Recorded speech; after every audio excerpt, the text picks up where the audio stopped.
ವೀಕ್ಷಕರೆಲ್ಲರಿಗೂ ಸಾಪ್ತಾಹಿಕ ಭವಿಷ್ಯವಾಣಿ ವಿಶೇಷ ಕಾರ್ಯಕ್ರಮಕ್ಕೆ ಸ್ವಾಗತ. ಸ್ನೇಹಿತರೆ, ಡಿಸೆಂಬರ್ ತಿಂಗಳ ಮೊದಲ ವಾರದಲ್ಲಿ ರುಚಕ ರಾಜಯೋಗವು ಪ್ರಭಾವಶಾಲಿಯಾಗಿರಲಿದೆ.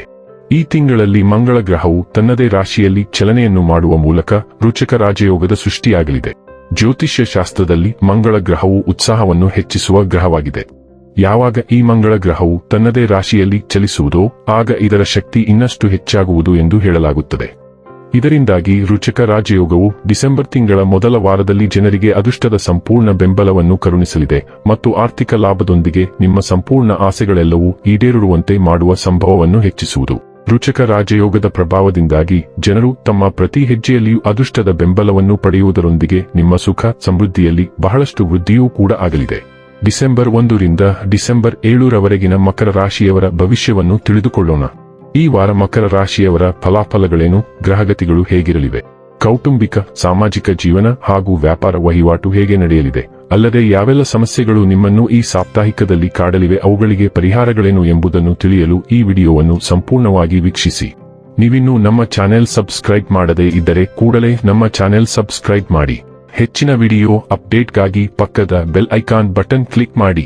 ಸ್ನೇಹಿತರೆ, ಚಂದ್ರ ರಾಶಿಗೆ ಸಂಬಂಧಿಸಿದಂತೆ ಕೇತು 8ನೇ ಮನೆಯಲ್ಲಿರುವುದರಿಂದ ಈ ವಾರ ನಿಮ್ಮ ಆಹಾರ ಪದ್ಧತಿಯನ್ನು ಸುಧಾರಿಸಿ ಉತ್ತಮ ಆಹಾರವನ್ನು ಸೇವಿಸುವ ಅಗತ್ಯವಿದೆ, ಏಕೆಂದರೆ ಇದು ನಿಮ್ಮ ಪೂರ್ಣ ಮತ್ತು ಪೂರೈಸುವ ಜೀವನಕ್ಕೆ ಸಹಕಾರಿಯಾಗುವುದಲ್ಲದೆ ನಿಮ್ಮ ಮಾನಸಿಕ ಸಾಮರ್ಥ್ಯವನ್ನು ಹೆಚ್ಚಿಸಲು ಸಹ ಸಹಾಯಕವೆಂದು ಸಾಬೀತಾಗುತ್ತದೆ.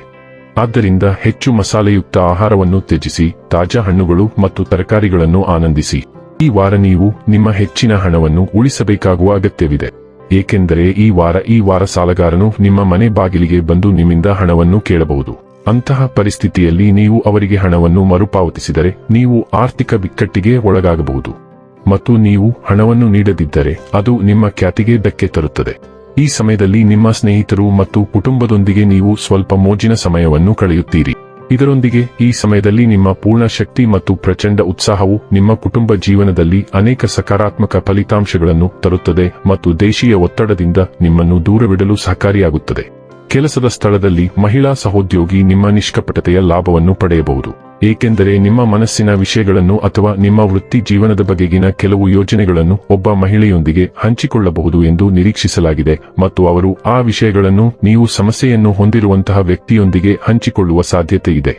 ಈ ವಾರ ವಿದ್ಯಾರ್ಥಿಗಳು ಸಂಶೋಧನೆಯ ಕ್ಷೇತ್ರದಲ್ಲೂ ಮುಂದುವರಿಯುವ ಅಗತ್ಯವಿದೆ. ಇದಕ್ಕಾಗಿ ಆರಂಭದಿಂದಲೇ ಅಧ್ಯಯನದ ವಸ್ತುಗಳನ್ನು ಒಟ್ಟುಗೂಡಿಸಬಹುದು. ಇಲ್ಲದಿದ್ದರೆ ಆತುರದಲ್ಲಿ ನೀವು ಅನೇಕ ವಸ್ತುಗಳನ್ನು ಮರೆಯಬಹುದು. ಈ ವಾರವು ನಿಮ್ಮ ಕೆಲಸ, ಆರೋಗ್ಯ ಮತ್ತು ದೈನಂದಿನ ದಿನಚರಿಯ 6ನೇ ಮನೆಯಲ್ಲಿ ಹುಣ್ಣಿಮೆ ಉದಯಿಸುವುದರಿಂದ ಪ್ರಬಲ ಮತ್ತು ಪ್ರಾಯೋಗಿಕ ಬದಲಾವಣೆಯೊಂದಿಗೆ ಪ್ರಾರಂಭವಾಗುತ್ತದೆ. ನಿಮ್ಮ ದೈನಂದಿನ ಜೀವನದಲ್ಲಿ ಏನಾದರೂ ಒಂದು ಮಹತ್ವದ ತಿರುವು ತಲುಪುತ್ತದೆ. ಬಹುಶಃ ಒಂದು ಯೋಜನೆ ಮುಕ್ತಾಯಗೊಳ್ಳುತ್ತದೆ, ಒಂದು ಅಭ್ಯಾಸವನ್ನು ಹೊಂದಿಸಬೇಕಾಗುತ್ತದೆ ಅಥವಾ ಒಂದು ಜವಾಬ್ದಾರಿಯನ್ನು ಹೆಚ್ಚು ಸ್ಪಷ್ಟವಾಗಿ ವ್ಯಾಖ್ಯಾನಿಸಲಾಗುತ್ತದೆ. ಈ ಹುಣ್ಣಿಮೆಯು ನಿಮ್ಮ ಪ್ರಸ್ತುತ ಜೀವನ ಶೈಲಿಯು ನಿಮ್ಮ ದೀರ್ಘಕಾಲೀನ ಗುರಿಗಳನ್ನು ಎಷ್ಟು ಚೆನ್ನಾಗಿ ಬೆಂಬಲಿಸುತ್ತದೆ ಎಂಬುದನ್ನು ವಿಶ್ಲೇಷಿಸಲು ನಿಮಗೆ ಅನುವು ಮಾಡಿಕೊಡುತ್ತದೆ. ನೀವು ನಿಮ್ಮ ಕೆಲಸದ ಸ್ಥಳವನ್ನು ಸ್ವಚ್ಛಗೊಳಿಸುತ್ತೀರಿ, ನಿಮ್ಮ ವೇಳಾಪಟ್ಟಿಯನ್ನು ಮರುಸಂಘಟಿಸುತ್ತೀರಿ ಅಥವಾ ಸುಗಮಗೊಳಿಸುತ್ತೀರಿ. ಈ ಚಂದ್ರನು ನಿಮ್ಮನ್ನು ಭಾವನಾತ್ಮಕವಾಗಿ ಮಾಡಬಹುದು, ಆದ್ದರಿಂದ ನೀವು ಯಾವುದೇ ಸಂಭಾಷಣೆಯನ್ನು ಭಾವನಾತ್ಮಕ ರೀತಿಯಲ್ಲಿ ತೆಗೆದುಕೊಳ್ಳುವುದಿಲ್ಲ ಎಂದು ಖಚಿತಪಡಿಸಿಕೊಳ್ಳಿ. ನೀವು ನಿಮ್ಮ ಸಾಕು ಪ್ರಾಣಿಗಳೊಂದಿಗೆ ಹೆಚ್ಚಿನ ಸಮಯವನ್ನು ಕಳೆಯುತ್ತೀರಿ ಅಥವಾ ಹೊಸದನ್ನು ಅಳವಡಿಸಿಕೊಳ್ಳುತ್ತೀರಿ. ಸೂರ್ಯ, ಬುಧ ಮತ್ತು ಶುಕ್ರ 11ನೇ ಮನೆಯ ಮೂಲಕ ಚಲಿಸುತ್ತಿದ್ದಾರೆ, ಆದ್ದರಿಂದ ನೀವು ಹೊಸ ಗುಂಪನ್ನು ಸೇರಲು ಅನೇಕ ಅವಕಾಶಗಳನ್ನು ಹೊಂದಿರುತ್ತೀರಿ. ಈ ಗ್ರಹಗಳು ಸಮುದಾಯದಲ್ಲಿ ಹೆಚ್ಚಿನ ಸಮಯವನ್ನು ಕಳೆಯಲು ನಿಮ್ಮನ್ನು ತಳ್ಳುತ್ತವೆ. ಸ್ನೇಹ, ನೆಟ್ವರ್ಕ್ಗಳು ಮತ್ತು ಭವಿಷ್ಯದ ಆಕಾಂಕ್ಷೆಗಳು ಗಮನಕ್ಕೆ ಬರುತ್ತವೆ. ಸಮಾನ ಮನಸ್ಸಿನ ಜನರೊಂದಿಗೆ ಫಲಪ್ರದ ಸಹಯೋಗಗಳು ಇರುತ್ತವೆ ಮತ್ತು ಅವು ನಿಮಗೆ ಬಹಳಷ್ಟು ವಿಚಾರಗಳನ್ನು ನೀಡುತ್ತವೆ. ಬುಧ ಆನ್ಲೈನ್ ಅಥವಾ ಆಫ್ಲೈನ್ ಮೋಡ್ನಲ್ಲಿ ಬಹಳಷ್ಟು ಗುಂಪು ಸಂವಹನಗಳನ್ನು ತರುತ್ತಾನೆ. ನೀವು ಹೊಸ ದೀರ್ಘಕಾಲೀನ ಗುರಿಗಳನ್ನು ಹೊಂದಿಸುವಿರಿ ಮತ್ತು ತಂಡದ ಬೆಂಬಲವು ಇದಕ್ಕೆ ಬಹಳ ಮುಖ್ಯವಾಗಿರುತ್ತದೆ. ಆದ್ದರಿಂದ ನಿಮ್ಮ ಸ್ನೇಹಿತರ ನಡುವೆ ಉತ್ತಮ ಬಾಂಧವ್ಯವಿರಲಿ. ಮಂಗಳ ಗ್ರಹವು ಧನು ರಾಶಿಯ ಮೂಲಕ ಚಲಿಸುತ್ತಿದೆ ಮತ್ತು ಇದು ನಿಮ್ಮ ಭಾವನಾತ್ಮಕ ಸ್ವಭಾವದ ಮೇಲೆ ಪರಿಣಾಮ ಬೀರುತ್ತದೆ. ಈ ಸಂಚಾರವು ಗುಪ್ತ ಹತಾಶೆಗಳು, ಉಪಪ್ರಜ್ಞೆ ಭಯಗಳು ಅಥವಾ ಹಳೆಯ ಮಾದರಿಗಳು ಮೇಲ್ಮೈಗೆ ಬರುತ್ತವೆ. ಈ ತಿಂಗಳ ಕೊನೆಯಲ್ಲಿ ಮಂಗಳ ನಿಮ್ಮ ರಾಶಿಗೆ ಪ್ರವೇಶಿಸುವ ಮೊದಲು ನೀವು ಆಂತರಿಕ ಕೆಲಸದ ಚಕ್ರವನ್ನು ಪೂರ್ಣಗೊಳಿಸುತ್ತೀರಿ. ಇದೀಗ ಮಂಗಳವು ಶಾಂತ ಶಕ್ತಿಯನ್ನು ಕೇಳುತ್ತಿದೆ.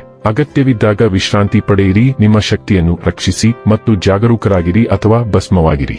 ನೀವು ರಹಸ್ಯ ಯೋಜನೆಗಳನ್ನು ಕೈಗೆತ್ತಿಕೊಳ್ಳುತ್ತೀರಿ, ಕೆಲವು ಕೆಲಸಗಳನ್ನು ಮುಗಿಸುತ್ತೀರಿ ಅಥವಾ ದೀರ್ಘಕಾಲದವರೆಗೆ ನಿಮ್ಮನ್ನು ಬರಿದಾಗಿಸುತ್ತಿದ್ದ ಭಾವನಾತ್ಮಕ ಹೊರೆಗಳನ್ನು ಬಿಡುತ್ತೀರಿ. ನೀವು ಆಧ್ಯಾತ್ಮಿಕ ಒಲವು ಹೊಂದಿರುತ್ತೀರಿ ಮತ್ತು ನೀವು ಹಿಂದಿನ ಯಾರನ್ನಾದರೂ ಭೇಟಿಯಾಗುತ್ತೀರಿ. ಇನ್ನು ಕೊನೆಯದಾಗಿ ಮಾಡಿಕೊಳ್ಳಬೇಕಾದ ಉಪಾಯಗಳ ಕುರಿತು ನೋಡುವುದಾದರೆ ಪ್ರತಿದಿನ 44 ಬಾರಿ ಓಂ ಮಂದಾಯ ನಮಃ ಎಂದು ಜಪಿಸಿ. ವೀಕ್ಷಕರೇ, ಇದಾಗಿತ್ತು ಮಕರ ರಾಶಿಯ ಜಾತಕದವರ ಡಿಸೆಂಬರ್ 1 ರಿಂದ ಡಿಸೆಂಬರ್ 7 ರವರೆಗಿನ ಫಲದ ಮಾಹಿತಿ ಇಷ್ಟವಾದರೆ ವಿಡಿಯೋವನ್ನು ಲೈಕ್ ಮತ್ತು ಶೇರ್ ಮಾಡಿ. ಹಾಗೆ ಚಾನೆಲ್ ಸಬ್ಸ್ಕ್ರೈಬ್ ಮಾಡುವುದರ ಜೊತೆಗೆ ನಿರಂತರ ವಿಡಿಯೋ ಅಪ್ಡೇಟ್ಸ್ಗಳಿಗಾಗಿ ಪಕ್ಕದ ಬೆಲ್ ಐಕಾನ್ ಕ್ಲಿಕ್ ಮಾಡಿ.